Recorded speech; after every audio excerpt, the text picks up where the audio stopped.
The UN Security Council is meeting to consider an Egyptian request for an emergency meeting on Israel's military action in Gaza.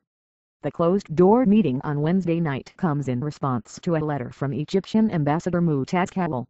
Secretary General Ban Ki-moon released statements saying he had spoken to Egyptian President Mohamed Morsi about the worrisome escalation of violence in southern Israel and Gaza and the need to prevent any further deterioration.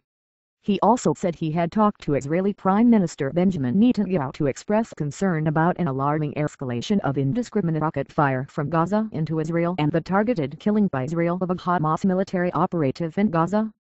Israel killed the commander of the Hamas military wing in one of some 20 air strikes on the Gaza Strip Wednesday, the heaviest barrage on the Palestinian territory in 4 years in retaliation for renewed rocket fire on southern Israel.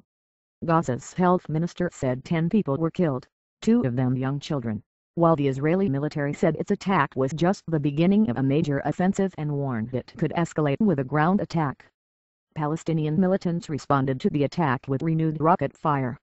The military said its Iron Dome defense system intercepted 13 rockets from Gaza. Israeli media said the rockets were shot down over the city of Beersheba.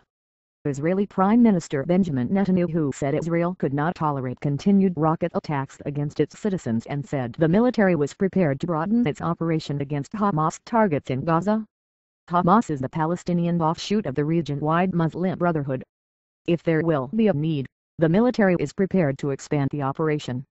We will continue to do everything to protect our citizens, he said. The military said earlier the operation could escalate with a ground attack. All options are on the table. If necessary, the Israeli military is ready to initiate the ground operation in Gaza, it said. Miriam Ziv, Israeli ambassador to Canada, explained the reason for the offensive to host Evan Solomon on CBC News Network's Power and Politics. From last Saturday on until today, 120 rockets were shot towards Israeli citizens in the southern part of Israel, she said. They have been targeting endlessly, daily, Israeli citizens, Israeli villages and cities and towns through all these months. And the last few days were really unbearable for the citizens in Israel. Israel had also gathered intelligence that Hamas has amassed a huge number of missiles, some with a range of 75 kilometers. The offensive followed a weekend exchange of rocket fire from Gaza on southern Israel and Israeli airstrikes. 7 Palestinians were killed and several Israelis were wounded. The military said its aircraft targeted more than 20 facilities that served as storage or launching sites for rockets. Among the weapons destroyed were rockets that could hit as far as 40 kilometers into Israel. Responding to questions about civilians being killed by Israeli strikes, Ziv said civilian deaths are regrettable. But we know the strategy and the tactics of the Hamas. They actually keep their arsenal inside the civilian population and unfortunately innocents are being hurt, but this is not the aim, she said. Jabari topped Israel's most wanted list. The killing of Ahmad Jabari marked the dramatic resumption of Israel's policy of assassinating Palestinian militant leaders.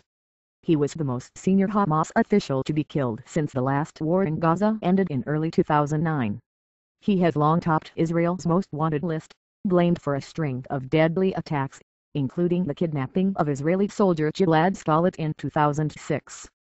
Defense Minister Ehud Barak said the operation in Gaza was far from over and that airstrikes had already inflicted heavy damage, taking out most of Hamas' long-range missile capabilities. Plumes of black smoke wafted into Gaza City's skies following at least 5 airstrikes there.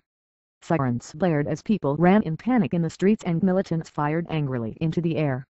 Hamas police cordoned off the area around a hospital where at least one body from the strike was taken. It was draped in a white sheet, with a burnt leg poking out. Gaza Health Minister Drive Muftempalawatai said a total of 10 people were killed, including Jabari, and 45 wounded, 10 of them in critical condition. Among the dead were 3 civilians, including an 11-month-old and a 6-year-old. Palestinians called for retaliation. Palestinians called for harsh retaliation. Hamas, which rules Gaza, announced the state of emergency in the territory. It evacuated all its security buildings. Outside the hospital where Jabari's body was taken, Hamas official Khalil al-Hayya eulogized the commander and threatened Israel. The battle between us and the occupation is open and it will end only with the liberation of Palestine and Jerusalem, he said. Thousands of angry Gazans chanted retaliation and we want you to hit Telephone Aviv tonight. Otherwise, the streets of Gaza were empty as residents feared further attacks, the sounds of Israeli aircraft hovering overhead. Witnesses said Jabari was traveling in a vehicle in Gaza City when the car exploded. Crowds of people and security personnel rushed to the scene of the strike, trying to put out the fire that had engulfed the car and left it a charred shell. The Israeli military released a grainy, black and white video of the airstrike. It shows a sedan moving slowly along the road before exploding in a powerful blast that sent a large piece of the car flying into the air. Fearing a long war in Gaza, Palestinians rushed to buy fuel, bread and other food supplies. "We are working under fire to protect our people and to back the resistance," said Islam Shawan, the Hamas Interior Ministry spokesman. "We have a full emergency plan that we are adopting now." The chief military spokesman, Brig. General Yoav Mordecai, said at this stage there are no plans for a ground offensive. "We're focusing on an air operation," he said. The military said the assassination was just the beginning of an operation codenamed Pillar of Defense. After a couple of days of ongoing rocket attacks toward Israeli civilians, the Israeli military chief of staff has authorized to open an operation against terror targets in the Gaza Strip, military spokeswoman Lieutenant Kal Leibovich said. She said Jabari had a lot of blood on his hands and that the military chief authorized different targets as well. Strikes amount to extrajudicial killings. Advocates say targeted killings are an effective deterrent without the complications associated with a ground operation, chiefly civilian and Israeli troop casualties. Proponents argue they also prevent future attacks by removing their masterminds. Critics say the killings invite retaliation by militants and encourage them to try to assassinate Israeli leaders. They complain that the strikes amount to extrajudicial killings. Dovish Israeli lawmaker Dod Hanan condemned the killing. "Assassinating leaders is never the solution. In place of the leaders killed, others will groan, and we will only get another cycle of fire and blood," he said. During a wave of suicide bombings against Israel a decade ago, the country employed the tactic to eliminate the upper echelon of Hamas leadership. During that period, Israeli aircraft assassinated the previous commander of Hamas military wing, Salah Shehadeh, the movement's founder and spiritual leader, Sheikh Ahmed Hussein, his successor, Abdelaziz Tirzi, and dozens of other Hamas military commanders. That set off a wave of criticism from rights groups and foreign governments, particularly the strike that killed Shehadeh, the bomb that killed 14 other people, most of them children.